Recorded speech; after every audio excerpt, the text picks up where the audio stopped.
Uncertainty.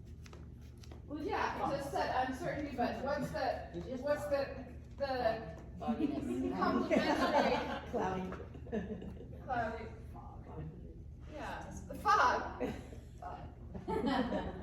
Yeah, it's interesting though, especially as people in our country are collectively getting older. Like we have a much older population now because of baby boomers. Well, we just started a war though, so maybe we'll have another baby boom. But anyway,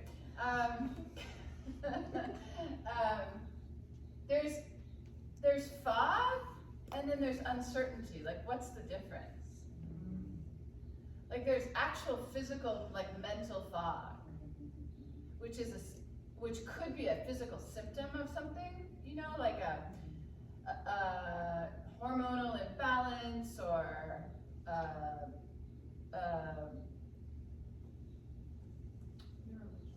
neurological something. But there's also a fog that's more like self-induced, or it comes from a lack of self-awareness, a lack of self-discipline, a lack of self-work. And how do you really know which one it is? How do you really know? So do you see how this, like, you know, you see those, like, the tip of the iceberg is visible, but then everything underneath, there's so many, you could teach for a whole year just for this one topic. But what you do need to know is that most people do not like uncertainty. And it is the cause of, dare I say, all suffering, most suffering. And the truth is, uncertainty, not knowing, is the only place that you can thrive. It's the only place where there's any possibility. Because if you're certain, you're in a dead end. There's nothing possible. All the doors and windows are closed. You get that? This is like a really important topic to explore in lots of different ways, because, you know, what you got to know is that nobody wants to hear this. And what they want to do is defend their position against it. So everyone you meet at yoga or in life is approaching you with their positions that they're attached to. And whatever you say or do, their first instinct is to defend their position. And so you just gotta chip away at everyone thinking they're right. And maybe thinking you're right doesn't resonate with you, because it sounds terrible, doesn't it? Especially as a woman, we have there's certain societal expectations, and we use a little bit different language to relate to ourselves. And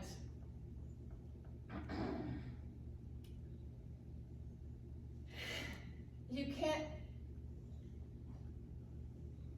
people are not going to come back to your class if all you do is like push against what they know. So here at Warrior One, we do push against. We are committed to disrupting the drift. We push against, but you have to push in a positive way. You know, like the resistance of resistance training, lifting heavy weights.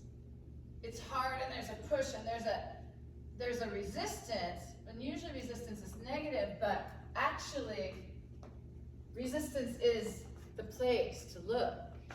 It's the only place to look. If there's no resistance, then you're good, just move on to the next thing. And then there's mental resistance and physical resistance. But we're so good at hiding it, aren't we? Like you have to get to know your inner nature and decide to be truthful to yourself. Tell the truth on yourself. Who has something about bugs to offer? A nugget or an idea or a theme, Bella? I kind of said that they're everywhere, and you can either run and hide when you see them, or you can face them head on and acknowledge that they can't hurt you. Yeah, hide or face it, yeah. Yeah. Like once you make a decision to open your eyes and see it, or name it, or even like be the one who scoops up the dead bug instead of calling someone else, scoop it up. Anybody? Are you a scooper?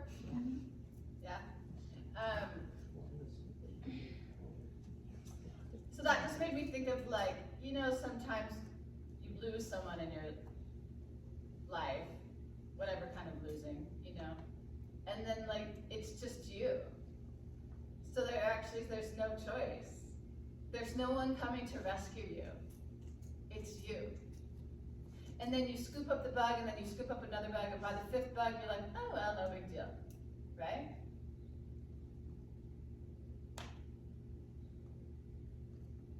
But it's really such a good metaphor for like, the thing that you're hiding from, or the thing that you're avoiding, is the golden key for you to escape from your prison. The thing that you're hiding from or avoiding. Oh, that's what you said yesterday. What? It was like the key to your freedom is the thing that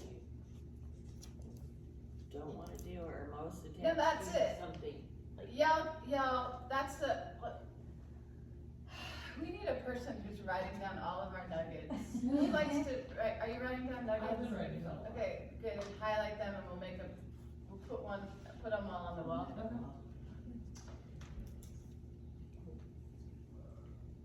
God, we create our whole lives around like not facing the thing, don't we? We're just like frantically piling on the ornaments so that we don't have to see what's at the root or something. Like, and it's freaking exhausting. Okay, it's exhausting hiding, isn't it? And it's also exhausting facing things.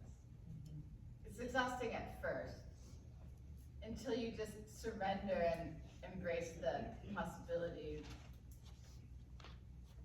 that comes from it. Okay. So I think it's valuable, and I think that's the reason that many of you are here, is I want to try to be transparent about like what the process that I'm going through as a leader human. Yeah. Because that's probably the most common question I get is like, how do you know what you're going to teach? Sure. Real quick, everyone, do your own 90-second flow silently on your mat. And if you didn't make one up, just make it up now. Go, 90 seconds. I'm going to set a timer. It's one of my weaknesses that I'm working on is the structural discipline. I'm setting a timer. Nobody's looking at you. I'm not even looking at you.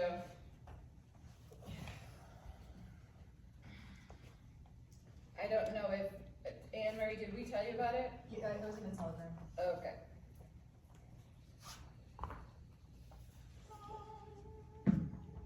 Oh yeah, I'm trying to set a timer.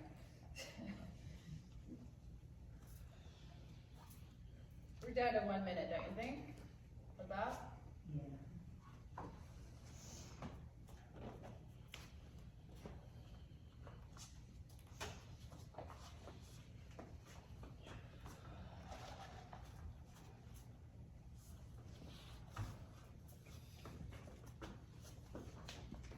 There are towels over here, by the way. You need them for anything? Can raisins in the corner yesterday that I Oh, was there picking was up. that. Raisins? I picked up like just random raisins in the corner yesterday. I hope they were raisins. Well, you picked them up, so you would know. I'm pretty sure they were raisins, like.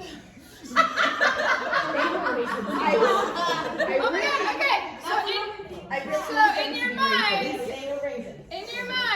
can you see how you could say like you thought they were shit, but they were actually raisins or something like that as a theme? Well, that's where I started with my theme was like, you know, crumbs, bugs, and then I'm like, I need to be more positive with this. So. What corner were they in? Yeah, That corner. That's where the raisins. That's for the raisins. I promise you I did not have raisins yesterday. No, it was before you came over What there. time of day was it? Phew. I got over whenever we came after. Who even eats raisins? Did we have preschool in here? Oh, but if it's not much. Did you have raisins yesterday? Nothing else. I was gonna say it's a raisin brand. I didn't have yesterday. They're in a little pizza. So if they were raisins, I picked them up. I touched them. Were they squishy? That is hysterical. Okay, and like sometimes you're like, I just don't know where this aspect of my personality came from, and then we're all like, we know where it came from. Are you pointing at your mom? Throw her under the bus. It's usually your childhood, as we know, but we're not therapists, of course. The Now I'm pre-programming. trying to help her out of her fear of bugs. That I'm still in her. They fly. It's freaky. That's what I'm trying to tell her about this year.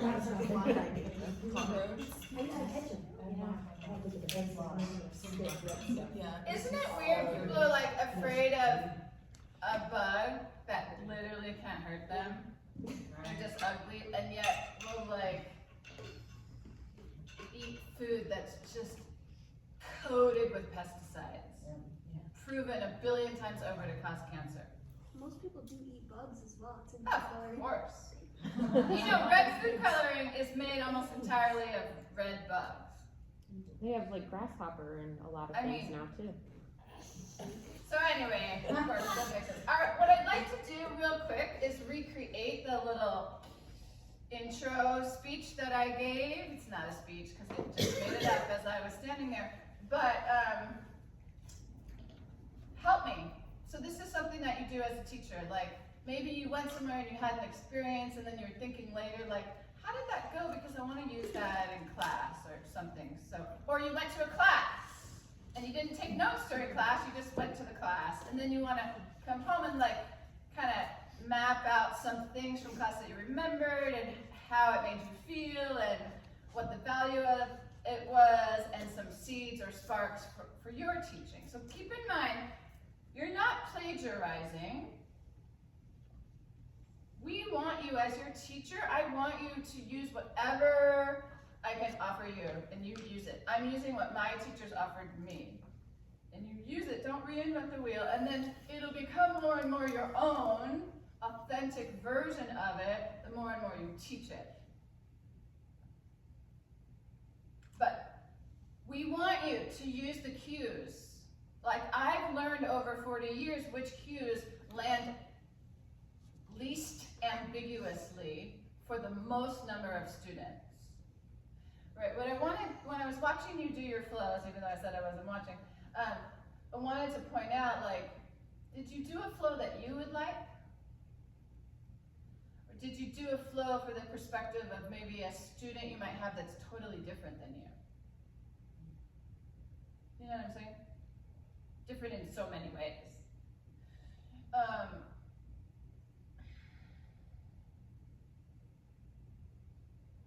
Yeah, like that.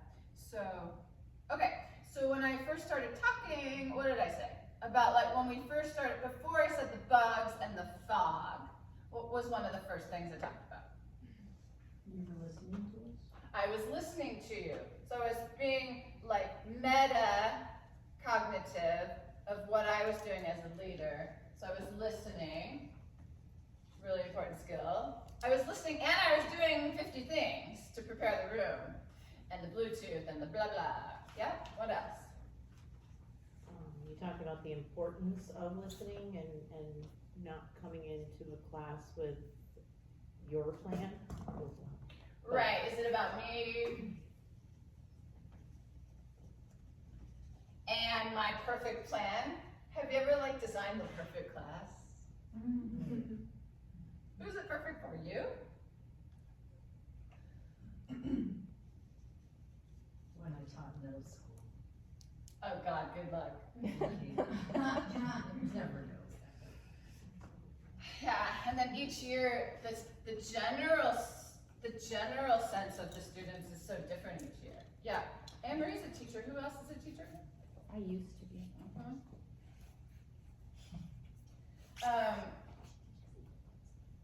Right, so it's not about me, it's about we. So remember the first actual thing I talked about, acknowledging what's present. You can't pretend like it's not happening. Here we go, not able to spell acknowledge again. You did it. You're doing it every time. Bless you. You talked about like tools and your toolbox. Yeah, look, listen, and give tools that make a difference right now. So yeah, we talked about the plumber. The plumber, like, wouldn't it be disconcerting if the plumber arrived with only one tool in their pocket when they showed up for your house? When you're like, oh, speaking of, by the way, this is probably what I would have said this morning if I was teaching. Last night, okay, so I told you yesterday that 10 years I've had this condo in Orlando, and I've maybe slept there like 20 times. Thank God I had it though, because the cats lived there for 14 months by themselves after the hurricane. So, I finally rented out. She moved in on January 1st, so yesterday was January 3rd. I get an email from the condo association property manager saying, do not use any water. No dishwasher, no laundry, no toilet, no sink, no shower, nothing. There's a huge backup in your building. So I have to tell the tenant, right? Who's my friend? Not a super close friend, because you never want to do that, right? And, I mean, I was like, it's Saturday night. What are they gonna do? You know? And the building is from the 60s. So who knows what's happening under there? Another great theme, right? Who knows what is happening under there? Like, I'm from the 60s too. So, the plumber, what does the plumber know? The plumber doesn't know anything, except for there's a backup, okay? So, the plumber has a whole entire toolbox, right? And they've been practicing using the tools. You know what happens, actually in my experience? They don't bring anything in with them. Has that been your experience? They don't bring anything in with them except their eyes and their ears and their mouth and their brain. They ask questions and they look around. They look, listen, and then they give a tool that makes a difference right now.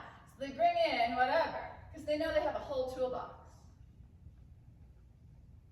So if you're totally painstakingly, detail by detail, planning out what you're going to say and do, first of all, I know that you're doing it from a place of respect for yoga and respect for your students, and you're going to have more of that when you're a newer teacher, or if it's been a while, or maybe you're going through something like really intense in your life and you need like something more certain to be able to keep teaching. Does that make sense?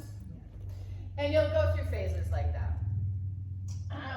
But eventually, you want to keep practicing the tools in low-risk environments so that when you are in a big opportunity, you can come in open and listen without pre-deciding what tools to use. Now, sometimes I'll give you an assignment. Teach all week this week just from first chakra. Something like that. But when you're teaching from first chakra, there's still like 100 different threads related to first chakra. Yeah, and then remember I started talking about the 49 rainbow blades of grass and the Orlando massacre, and like how do you just show up and teach about, sunflowers or mountain pose that day? Yeah. and the next day, and the next day. And, because it didn't just go away in the community consciousness after a couple days or a couple weeks. It didn't just go away. Like, it was like the whole city was in a thick fog, physically, mentally. And yet, it's not healthy to sit at home and be terrified and miserable and angry. And like, so we created at our community, I don't know if you remember this, but you know that fucked up church where they would come with something Baptist and they would come and protest at the funerals? They came and protested at the victims' funerals. What? Yes, they're all. Yeah. Aren't they always at the Fucking sound? gross. Yeah. Anyways, Yeah. sometimes swear words are required, don't you think? Anyways, what we did is we were a home base. So first of all, thousands of people lined up to give blood. Did you see pictures of that? So we were a home base for people to drop off water and food, and we would go and bring it to the people waiting in line to donate blood. And also a home base for people created they built these giant wings, like paper mache wings, giant ones. And all these people showed up with these giant wings art project that we had, and they blocked the families of the victims at the funeral. They blocked the church protesters from them so they couldn't see them with their wings. It's like, so it feels good to take action, right? When something is going on, it feels good to take action. At first, it seems like it feels good to do nothing and watch Netflix, doesn't it? But actually, it feels good to take action. And a lot of our work this month is about karma yoga, which is the yoga of action without attachment to the results. What you need? Do we need paper towels or napkins in here? We have towels right there. And then Alex, what were you gonna say? I was just gonna ask, so after something like that, you're saying not to plan a class, of course, based on what you were gonna do before a major event happened. How would you shift the class without bringing attention to the issue and, like, people might be at yoga to not get away from, but take a break from thinking about the trauma they've experienced. So how do you address it without kind of upsetting them? Right, so really important point. You don't want to re-traumatize people every day at class. So you don't want to put the language of the trauma into the space, right? So what you really want to do is focus on what is possible.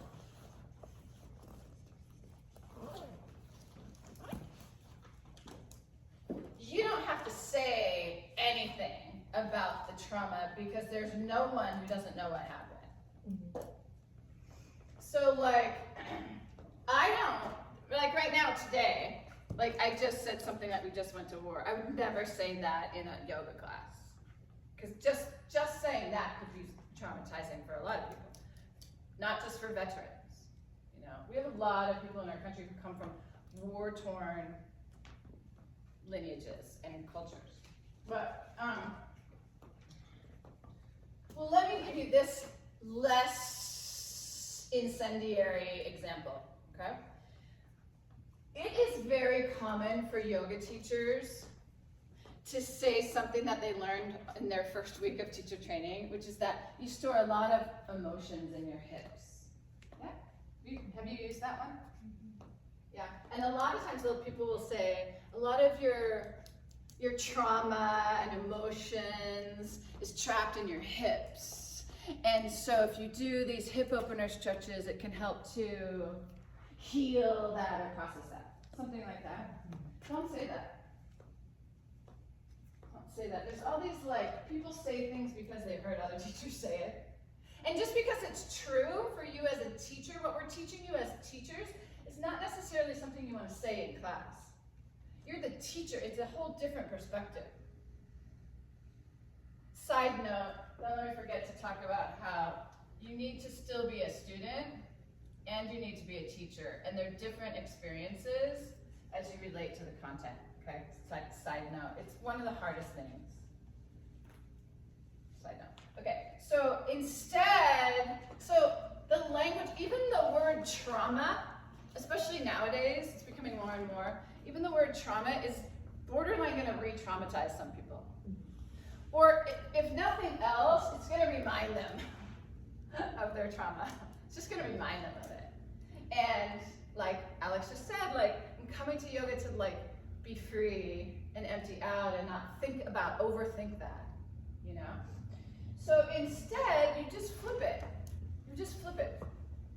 Instead of talking about how you have heavy trauma in your hips that's holding you back, talk about how these hip stretches, pigeon, frog is gonna create space and freedom and allow the faucet of energy and joy to flow through those joints. You see how that's different than saying your hips are trapped in the prison of your old trauma. Both things are true, but bring the possibility one into the space. Just any kind of like heavy language is borderline a medical diagnosis, which we're not capable of doing, and B, it's gonna land for some people, maybe for you, you're like, I don't care if you say the word trauma, but I'm saying, when you can put the positive possibility into the space instead, it is silently addressing the negative issue without naming it over and over and over in the space. Trust me, people know. People know. People know that something is going on in their joints, and they have a deep inkling that is probably from their shitty childhood or whatever. It's weird having you two in here, just kidding. I had a good childhood. I'm I sure. love my The mom. fact that you're sitting next to each other is beautiful. You see that? Okay, so similarly, in class, we would talk about how here we are together, supporting each other, choosing to create a healthy moment, choosing to look at how we can make this moment better, how we can make this world better, like that. I actually have a recording I will post. And we did, I haven't done it in a while or listened to it in a while, but you know how we usually do 108 sun salutations? Well, the massacre happened on like June 12th or June 16th. I don't know, I can't remember which one. And so summer solstice is June 21st or 22nd. It's also our anniversary in Orlando. We opened on summer solstice day. And so instead of leading 108 sun salutations, I led a 49 sun salutations, one for each victim. And I'll put that in there. I suspect, it's been a long time, but I suspect there's a lot of that, a lot of here we are, and where can we go from here, instead of going backwards, like that. And then I mentioned something about 9/11 and how you're the yoga teacher. You still have to show up. It's a job, A. B, it's a dharma. It's a purpose. And people need people. And people need somewhere to go. Do you know this term, a third space? Well, if you don't know it, or if you need a review, most people have two spaces. They have their home and they have their work. And that what they really need is a third space, or more, fourth, fifth. Unfortunately, a lot of people's third space is something like a bar. It was real tricky when I was bartending and teaching yoga and teaching school all at the same time. I mean, a bar can be a great experience in the sense of community, like think of that show Cheers, or I'm sure Hannah's Restaurant, what's it called? Proper time. Yeah, because people need food and they need community and all of that, and but it can go off the rails pretty easily. And then you're sitting at a bar, sitting on a bar stool for any length of time, will preventing you from doing something else.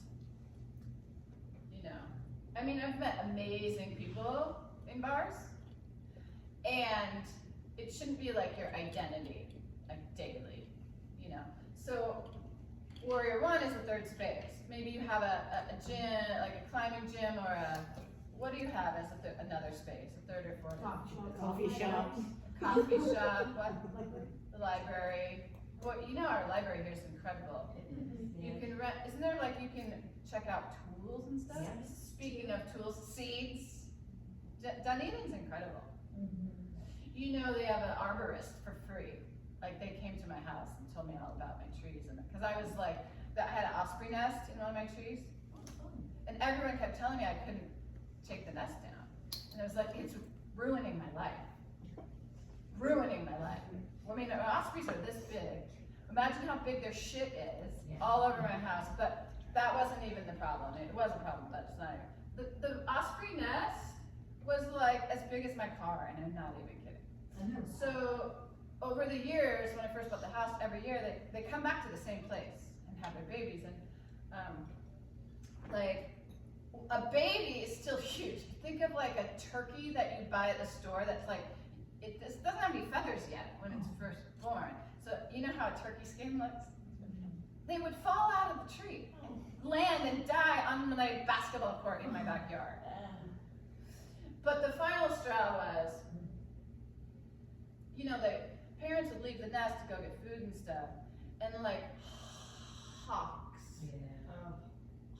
came and dismembered all the babies into 1,000 pieces all over my yard.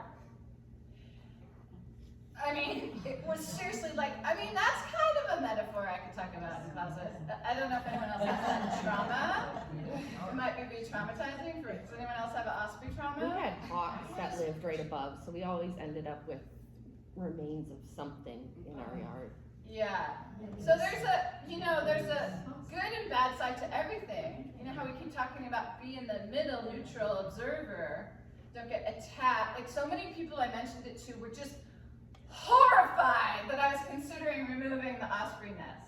Do you know what I'm saying? Like they're so attached to like, oh, I'm into nature or whatever. I'm into nature too. I'm a hippie hiker chick. My boyfriend's from the Bronx and he's like, Blackfoot. I'm like, what? I like to go barefoot. Anyways, I don't know what we were talking about. Oh, the arborist. Yeah, did you know that? There's so many amazing free services that we're not taking advantage of. You can get a compost bin. Yeah, you can get a compost. I was bin. like, there is a compost place in Dundee too, I know. But who's gonna go there and take all their stuff there? No, they give you one. No, I know, I was saying to Jordan, you have to, you won't stick with anything unless it's convenient. I'm going to get. Which is why people who are trying to drive here from like an hour away, you gotta find somewhere that's convenient. It's the most important thing. So here we are in New Year's resolutions. You need a place that's convenient. One of the best things about Warrior One is we have classes all dang day. 5:45 a.m. We have a class that starts at 8:45 p.m. We have classes all day. And most places have like 2 in the morning, 2 in the evening, something like that, right? And especially in Florida, so many people have alternative work schedules, you know? We don't have a shower though. We used to have an outdoor shower and 1,000 outdoor plants and an outdoor shower and this beautiful like community art wall where you could paint your own stuff on it. And our landlords made us get rid of all of it. They weren't gonna renew our lease. Because they're Austrian, German, and they said you could only paint the furniture black. Because all the furniture was like rainbow colors. So you gotta do what you gotta do to keep on moving forward, right? Yeah. I have a question about third space and student and teacher, which is, I think probably holding me back a little bit is that, Yeah, what is holding you back, Anne? I've been trying to get her to teach for, because this is my third space, You're and, talking about this. You're talking about the tension between being a student and a teacher. and you lose this being your third space if it's your work. Not for me. Yeah, it's up to you and your intention. But do you understand what she's saying? Yeah. Those of you who've been teaching a while, what we've noticed is people who start teaching, many times, not 100% of the time, but many times they stop coming to as many classes.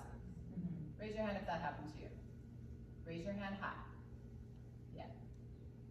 And then there's inquiry there. Like, why? So there's some kind of resistance or attitude or mindset around having a job, you know, and then like we tend to be like critical of things at our, whatever we have an obligation for. Like when you're coming to class, that's a choice. And choices feel good, they feel joyful, they feel freedom, they feel valuable. But once it's not a choice and you're obligated, then it's like, oh God, I don't want to teach today. Has that ever happened to you? Like that.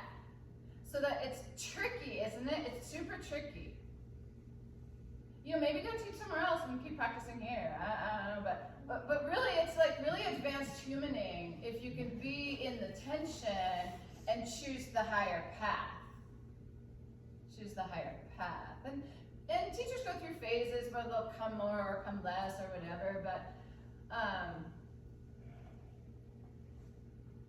we're really trying to come up with some solutions to help with that. But definitely it's an internal battle. It's an internal struggle. Even people who don't become teachers here or elsewhere, they do YTT. They were coming so much to class.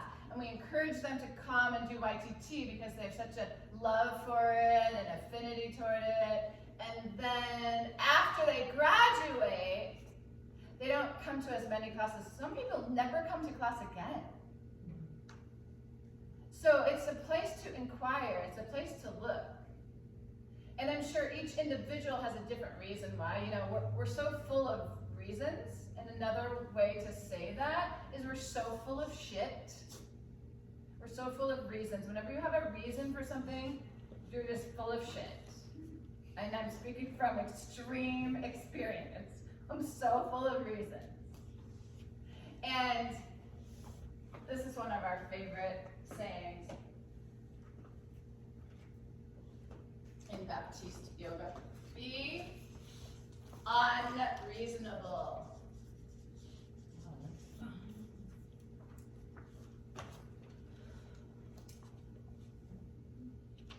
Like some people are probably pissed that we didn't hire them here. And some people are probably like, oh, there's no more mystery and magic to yoga. Now that I know the nitty gritty killed bugs before class. You know what I mean? Like you see how the sausage is made, they say, right? Or whatever. And sometimes it's just logistical, like, don't you live really far away? Or something? Like some people live in Newport Richie. Or whatever. Yeah. Alex.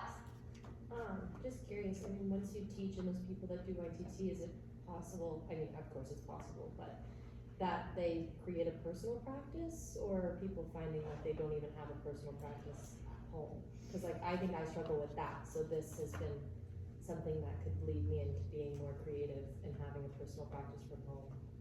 Yeah, personal practice is a really good point.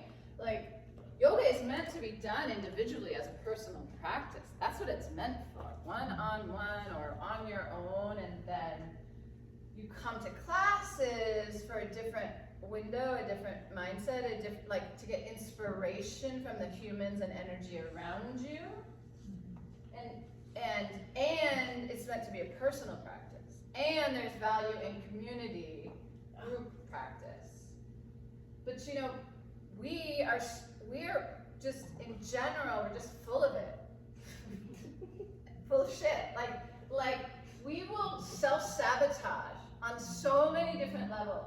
Like we'll make a list of all the healthy things I'm gonna do, and then the list twice as long in our head of reasons why you couldn't, or whatever. just is. It is what it is, and you can accept it and be unhealthy and you know that feeling, it's regret, isn't it? Is it regret? That feeling when you there's something you want to do and some way you want to feel and then you don't do it. And even if you have reasons, you still feel something. But the only person that can inspire you to do it is you. That's the only one. Okay. That's a really good point. And this wasn't, of course, on my list of like topics to discuss today, but it's the most important thing. Yeah, it's like, so Anne doesn't want to like extinguish the magical fire of the space by making it into the drudgery of whatever we feel about work. But you could just come and volunteer and I wouldn't pay you. Would that make it better? Oh, I've done that.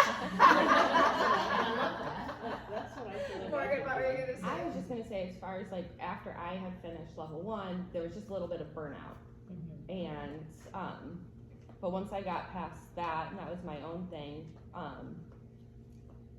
Now it's struggling to find a time because here I work in Bradenton to get up here, and I have narcolepsy, so driving to get here would be very difficult. But it's when I find myself even at home where it's getting to the gym. So if I don't go like right away, it's finding an excuse as to not go. So Yes, did you catch that moment where she said, if I don't go right away, which is wake pee sit, So, or and wake it's- pee gym, gym. or wake pee whatever. But the benefit of here is the fact that there are so many classes. Like I've looked at different yoga studios down in St. Pete, and it's like they have a 9:30 and a 5 o'clock, and so it's just picking and choosing what. Do you live near St. Pete? So by Tyrone. There's a Baptiste studio there. It's not near Tyrone, and driving places in St. Pete can take nearly as long as driving here sometimes. But yeah, it's not bad. Like some teachers are better than others, of course, but Yeah. it's not bad. What's it called? Like Sunshine, I think it's called. Is it Sun State? Sun State. Yeah, Sun State. And we have Zoom, and like go to the studio in your neighborhood, even if it's not the best studio. Guess what? The only bad yoga class is the one you don't make it to. If you stop living in your preferences, oh, I only like it when the teacher says this or does this, well then just go be miserable by yourself in a cave. Like, if you only like that, like, it, you know? On that topic, if no one has ever heard of ClassPass, it's a really great way to be able to test out different studios, and there's a lot of yoga studios on there. Warrior One is not on there, but Blend is, and It's hard for us to do. it's no, and I think you get like a week or 2 free. We got a month free, my mom and I went to all different places. Right, so you can go get a taste of everything. Yeah, so on that note, it's really negative for yoga studios. It's the same as Groupon. And so I understand as a student wanting to try out different places, we often get the question, is your first class free? Have you heard of that? It's very damaging to studios. No, is your first shirt at Macy's free? No. We have a valuable service and you need to pay for it. But we do offer an amazing thing. You can come for your first 30 days. It really takes 30 days to get your ass to enough classes, to try out enough different teachers and enough different formats to try it out. Especially we have almost 100 classes a week. Like you can come to 3 classes a day for $59 for a whole 30 days. And some But places keep only in get mind, 3 like classes. the difference between being a student and the teacher, like if you're seeing a lot of advertisement for things like Groupon and ClassPass and what are some other ones, there's some similar things like that, be very concerned. Don't buy a year membership there. There's a high chance they're going out of business. You don't make enough money as a studio from the ClassPass and here, we do something called PureFit. Heard of that? It used to be called something else. We don't do it in Orlando. I don't know why we do it here. We just somehow stumbled into it, but it's something where your employer pays and you get like a half price rate or something like that. And the only reason I still do it is I tried to drop it and some people complain, but I don't have to do anything to administer it. I don't have to like turn anything in or like that. But if you start reading up about things like Groupon and ClassPass, it's like, I mean, something like the studio maybe makes like 50 cents. I was Yeah, wondering. that's thanks. You know, like if you did it for your bar, you're basically just giving shit away for free. So if you do need to get people in to experience it, so here's the hope. The hope is that the people who come will love it so much that they'll keep going. That makes sense, right? Which is why we have free class passes, which have been sitting out here since yesterday morning, which I was meaning to put out. This is how you do it, Anne. Help yourself. Through free class passes, you can invite as many people as you want, but each person can only use ever one free class pass. So, because we know for certain that when you come here, you're gonna like it and you're gonna wanna come back. But what they found psychologically, not 100%, but like 98% of the people who use those extreme deep discounts, they're like extreme couponers, you know, or whatever. Those people, they don't come back. Because even if they loved it, their higher priority is getting a good deal. So they'll just keep going to another place and another place and another place and another place and another place. That's what the research shows. And that's why it's damaging to businesses. But anyway, we'll take it. Like, just come. I mean, if anyone emails me and says, I can't afford to come to class, I will give them free classes. That's not a thing for us. But that's not really why they're not coming. Because watch, when you give someone a free pass, and they're like, I really want to do yoga, you give them a pass, you even like pick them up, give them a ride, they still don't come. Because people don't actually show up for themselves most of the time. There's so much resistance, it's like their feet are in cement.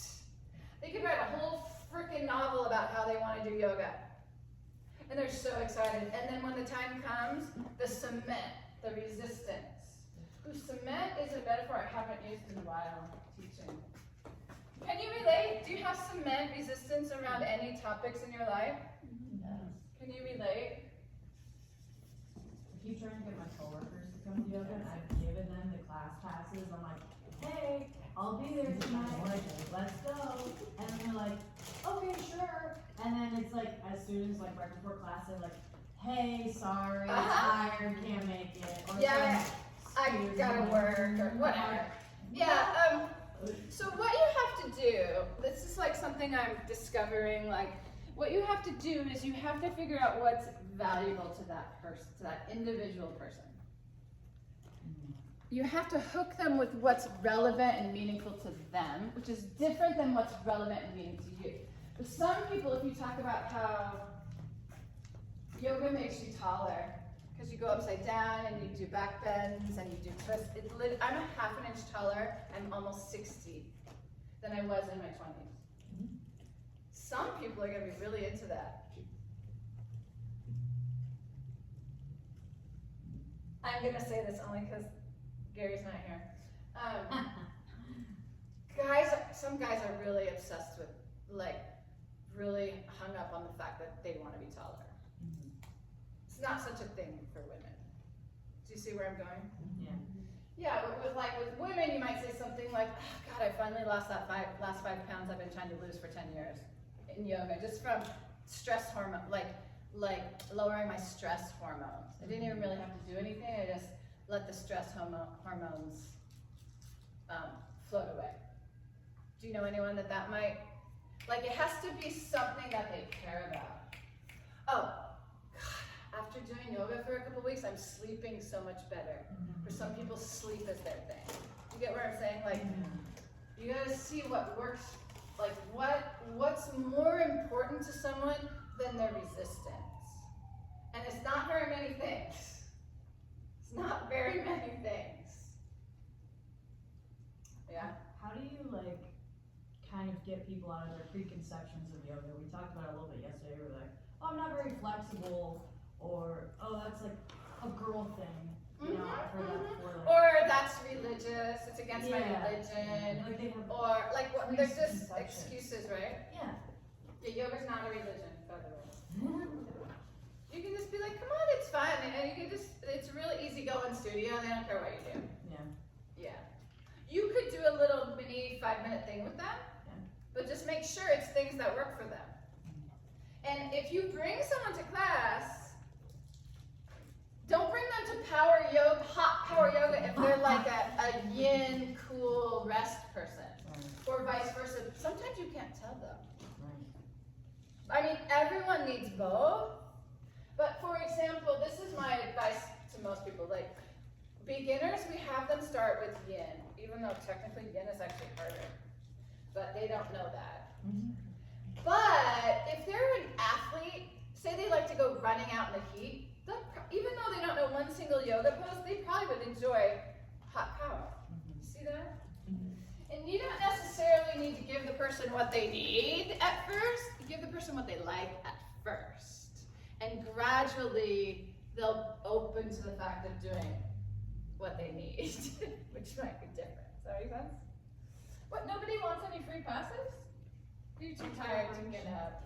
I have a wallet right there. Me too. I keep a hand 'em stack out. in my I car. hand them out cashiers. I plant the seed all over the place. I'm like, Okay, who wants to teach a mini flow?